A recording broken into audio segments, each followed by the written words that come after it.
Baby marrows or zucchini in a small space, part one. This is John's Veggie Garden Diary, 15th of October 2021. Planted late. I had issues. I was working all over the show, but basically I've just planted my baby marrows, my zucchini. So I've had a lot of amazing crops of baby marrow over the years, but I've also had a lot of problems.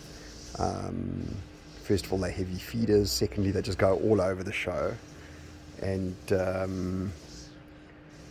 powdery mildew has been an absolute plague. So I wanted a solution to solve all of these problems. I'll show you how I've done it here. The test will be in a few months' time to see if it actually works.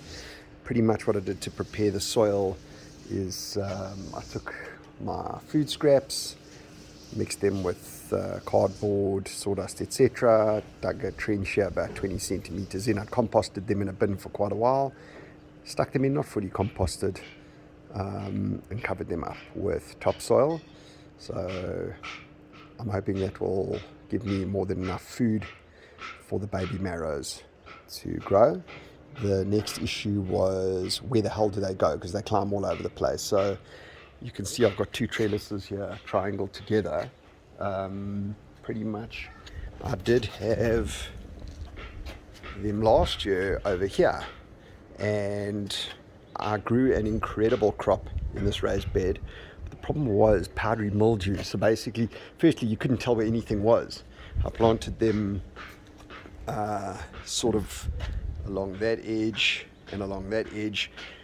With rain and watering, the seeds kind of moved, and you couldn't find the marrows. You're digging around. I didn't know where to water. I was watering on the leaves.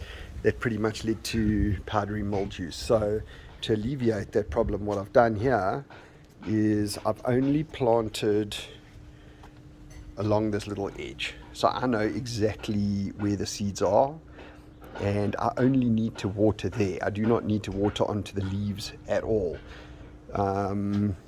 So I'm not going to get leaves. I'm not going to get water from my watering can or my sprinkler, which I haven't set up properly. I'm not going to get that water onto most of the leaves. Obviously, marrows, zucchinis, they grow wherever the hell they want, but I'm going to try my best again to train them up and then down this trellis.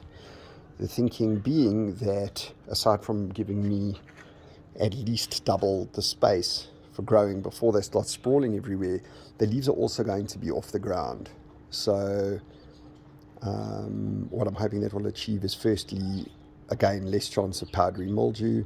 Secondly, if I can actually get the marrows themselves to be off the ground, less chance of bugs chomping them. So yeah, anyway, that's the story. This is part one. So part two will be once the stuff's growing, and let me check how it actually goes. Cheers.